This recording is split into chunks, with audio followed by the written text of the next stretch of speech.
Ang Juan Kapitulo 1 ang pinakamatibay na patunay na ang ating Panginoong Hesukristo ay tunay na Diyos at hindi tao lamang.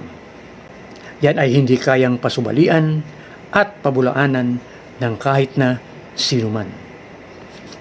Kahit na malinaw na sa ibang talata sa Biblia na si Jesus ay Diyos, ay pilit pa ring pinalulusutan, maitaguyod lamang ang kanilang paniniwala. Bakit ang Kapitulo 1 ng Juan ang pinakamatibay na talata upang patunayan na ang ating Panginoong Hesukristo ay Diyos nga? Sa simula ay wala pa ang lahat. Walang lupa, walang hayop, walang tubig, walang hangin, walang halaman, walang langit, at lalong wala pa ang tao. Sa madalit salita, wala pa ang lahat. Sino lamang ang naroon? Ang Diyos lamang ang naroon. Uulitin ko, wala ang lahat maliban sa Diyos. Ang tanong, naroon na ba si Jesus noong wala pa ang lahat? Kung ang sagot mo ay oo, sa makatuwid ay Diyos nga si Jesus. Sapagkat wala pa ang lahat, kundi ang Diyos lamang. At bago palalangin ang lahat, ay naroon na si Jesus.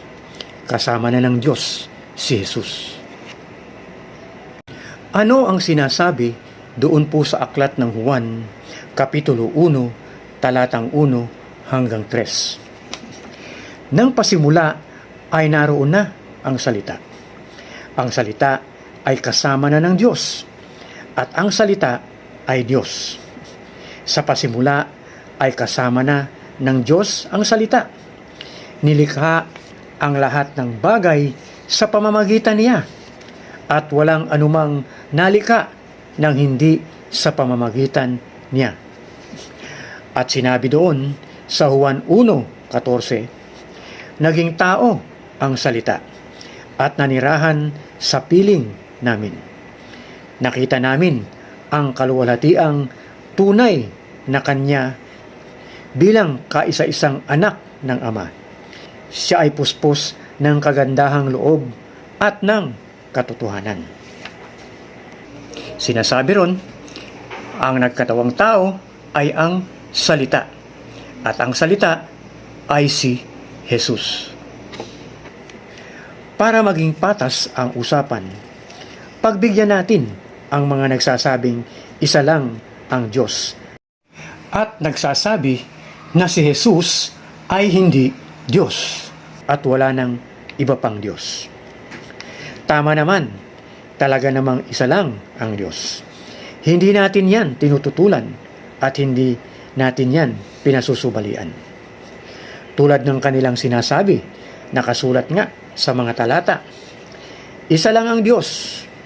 Deuteronomy chapter 6 verse 4, 1 Timothy chapter 2 verse 5, James 2 verse 19, 1 Corinthians chapter 8 verse 4, at lalo na sa aklat ng Isaiah chapter 45 verse 5. Ano ang sinasabi? I am the Lord, and there is no other.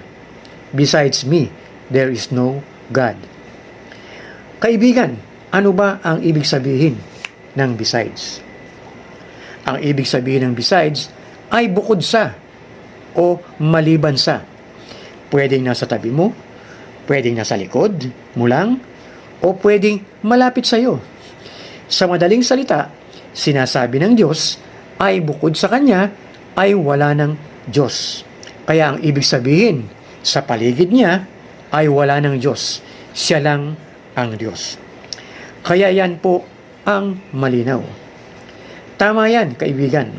Hindi natin yan tinututulan. Kaya kaibigan, kung hahanapin mo ang Diyos na Jesus na nakabukod sa Diyos, ay talagang hindi mo matatagpuan. Sapagkat ang Diyos na Jesus ay kaisa ng Diyos at siya ay nakapaloob sa iisang Diyos. Ano ang sabi? Sa John chapter 10, verse 30, I and my Father are one. Si Jesus ay wala sa labas ng Diyos. Ang I and my Father are one ay tumutukoy sa kanyang pagka-Diyos, na kaisa ng Diyos amang nasa langit. Kaya nga siya ay gustong batuhin ng mga tao dahil sinasabi niya na siya ay Diyos. Kaya ang Diyos ay may tatlong persona: Diyos Ama, Diyos Anak, at Diyos Espiritu Santo. At ang tatlong yan ay gumaganap bilang isang Diyos. Tulad lang yan ng isang cellphone.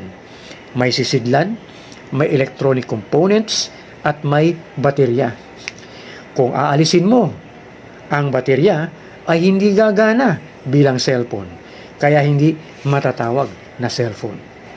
Kaya kaibigan, nung likhain ng Diyos ang lahat ng bagay, kasama na ng Diyos ang Panginoong Hesus.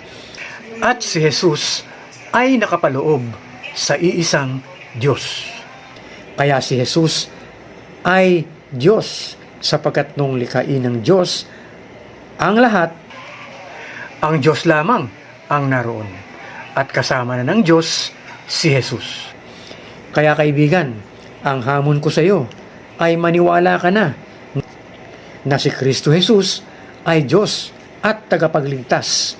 At sabihin mo na rin sa iyong relihiyon na kinabibilangan ay maniwala na si Kristo Jesus ay Diyos. Tandaan mo kaibigan, hindi ang Diyos Ama ang babalik, kundi ang kanyang bugtong na anak na si Kristo Jesus ang babalik upang iligtas ang lahat ng sumasampalataya sa Kanya. Paano na lang kung itinatanggi natin na ang ating Panginoong Hesukristo ay Diyos? Paano na lang kung sasabihin natin na siya ay hindi tunay na Diyos? Paano na lang kung isinasantabi natin ang pangalan ng ating Panginoong Hesukristo bilang Diyos? Sa kanyang pagbabalik, aasahan mo pa ba na ikaw ay maliligtas? Yan ang tanong, kaibigan. Kaya kaibigan, tanggapin mo na si Jesus bilang Diyos at tagapagligtas ng iyong buhay.